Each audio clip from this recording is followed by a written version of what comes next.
I was trying to pawn off the majority of my presentation on Austin there, but it looks like I didn't chip away at the time enough. So I see Joe with the clock over. Thank you, bud. Okay. So kind of to give you guys a rundown. There we go. All right.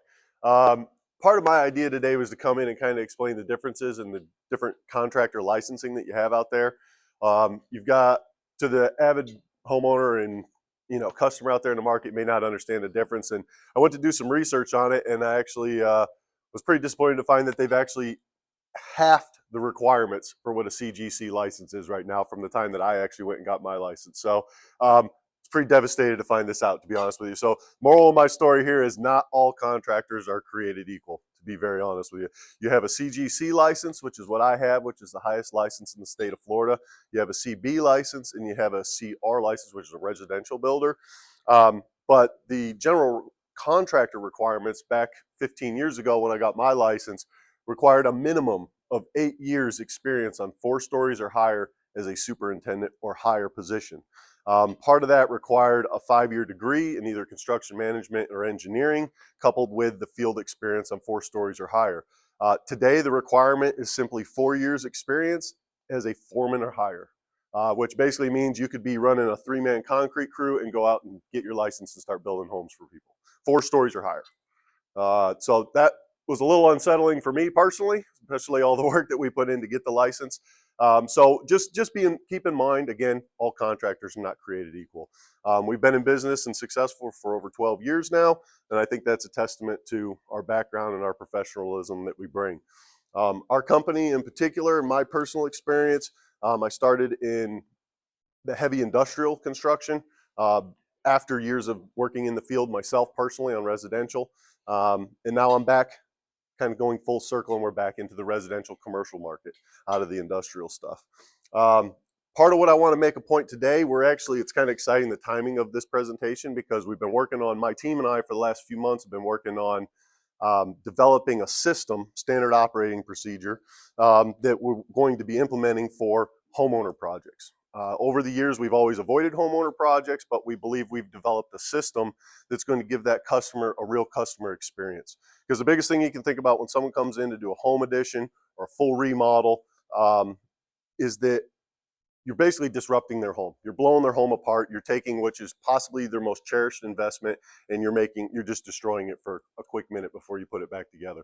So part of that is instilling confidence in the customer and giving them a true customer experience, so that throughout the process, they're not constantly having that tipping chair feeling of, oh, did I make a huge mistake here?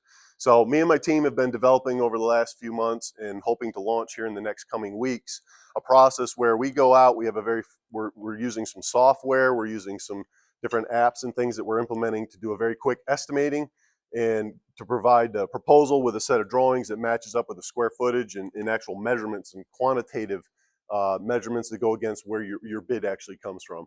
So we'll be able to go into your home, quickly do that, sit out in the truck, within a day or two, actually get you a quick proposal on your project. From that point, we're going to move it into more of the construction management team comes in, they sit with the customer, they go through the whole process of identifying and firming up selections and materials and making sure that everything is planned down to the finite detail before we actually start breaking walls open and swinging sledgehammers. Then behind that, we've got another part of the process that we're implementing that's the actual delivery of the process of the project. So throughout the entire process, my entire team will work together in sort of a format that we've laid out to give that true customer experience. And again, try to keep people from just having that, oh no, have I made a terrible mistake here feeling, it's going to be a disruption no matter what, coming into somebody's home and blowing these things apart.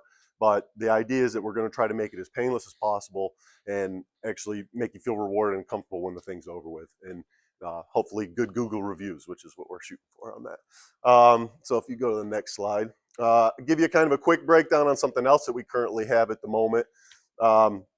This is a house actually that we have for sale on the market right now. We also, not only do we do homeowner projects, but we work directly with a lot of investment groups.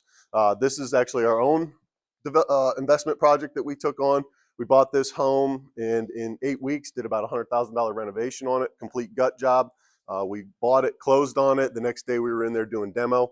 8 weeks later, it's on the market. So it went on the market live on Monday. So if anybody's interested, we have a home in the Newport Richey area.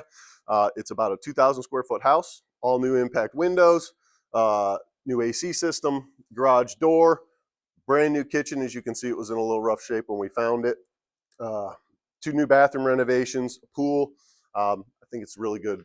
A lot of house for the price of what you're looking at. So like I say, it's high and dry, out of the flood zone, about 2,000 square foot, and we're asking $430 for it. So if anybody's interested, please send them our way. It just hit the MLS on Monday. So if you go to the last slide.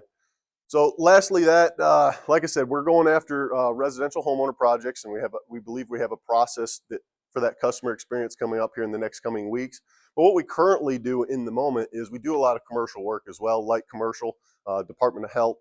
We've got National Guard, some of those projects that we've done. We've got a building down in Tampa, 9-story building that we're going to be starting a 16 bathroom remodel on here in the next coming week. We just got the permit yesterday. So good referrals for us basically is anybody that you know that's an investor, a developer looking to build in some areas, having some homes that they want to renovate as well. Typically for the investor side, we encourage them to at least own currently 20 properties or more. We find the smaller guys, it's more of a learning process than it is. They don't appreciate the production remodel that we have. That all being said, that's us guys. So if you have anybody that you might be able to recommend, please send them our way. Thank you.